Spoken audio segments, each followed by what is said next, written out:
Hi friends, Bill here with a review of the Ogio Layover Travel Bag, and for me, this is an essential part of my travel. I am on the road a lot, whether it's at airports, long car rides. In fact, literally yesterday I was on a boat, go figure, and wheeled this along with me because it had 2 days worth of clothing in it, and there's so much room in this bag. I think you'll be quite surprised by it.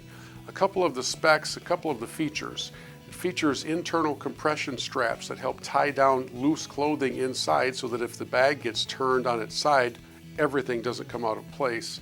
It's got 2 low-profile external pockets with 3-inch expansion zippers, quiet, durable urethane wheels for added stability in travel, multiple grab handles so that you don't have to search around for how to get a hold of this thing, and the 2-stage extendable Pullman handle lets you roll this bag with ease. It's durable, it's protective, it's got a reinforced back panel so that it doesn't get damaged every time you take it over steps.